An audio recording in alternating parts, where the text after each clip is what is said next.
Okay, so let's jump right in. What you're seeing here is a passage from an ancient Chinese text. It's about 1,000 years old, called the Yunji Qichan. And believe it or not, it describes this really incredible method for working with your body's essential energy, what they call qi.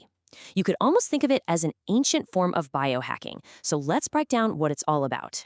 First things first, just a quick note on the name in the title, Yin Zhen Ren. Yin is just the last name, but Zhen Ren, that's a title, and it means something like Daoist spiritual master or a perfected person. It's good to know we're talking about a specific master's technique here. So this really gets you thinking, right? What if an ancient text like this actually holds a key to mastering our own internal energy?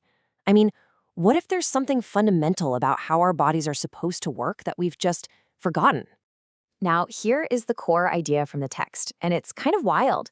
It says that with every single breath we take, our essential energy, our qi, is constantly leaking out of our body through our mouth and nose. The entire goal of this practice is to stop that leak, to plug it up and redirect all that energy inward. And the text gives us a clue. It says the secret is hidden in how we existed before we were even born. And that brings us to this really crucial distinction the text makes. It talks about two different kinds of breathing. Over on the left, you've got postnatal breathing. That's what we all do every day, right now. It uses the mouth and nose, and according to this, it's where our energy just leaks out. But on the right, you have prenatal breathing. That's our original state, back in the womb, a totally contained system where energy flowed through the navel. So the goal is actually pretty simple, but it's also incredibly profound.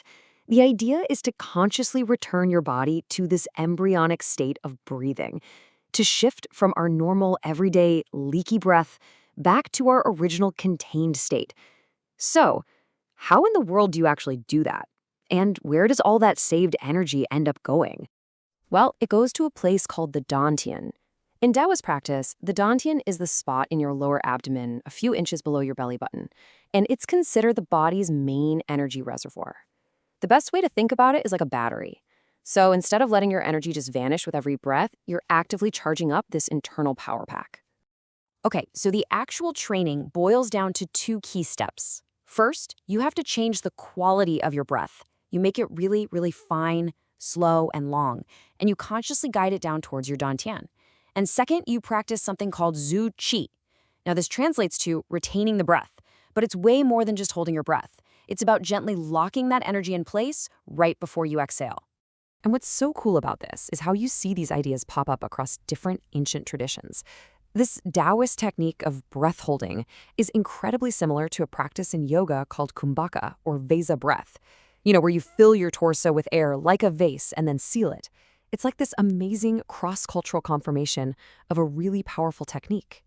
So, get this, the ancient text makes a pretty bold claim about what happens when you master this.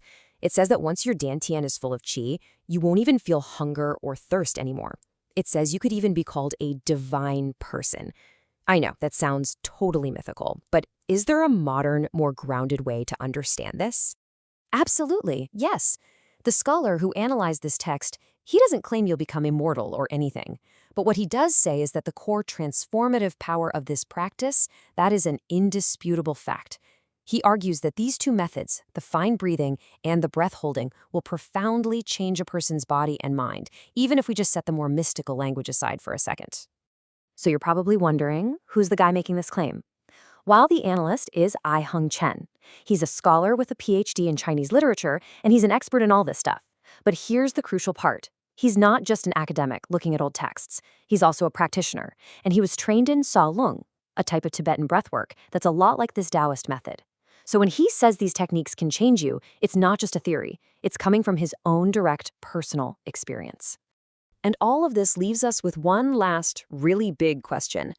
This text is just one tiny piece from this huge library of ancient knowledge, all about the inner workings of the human body and our own consciousness. It just makes you wonder, what other incredible wisdom about ourselves have we simply forgotten?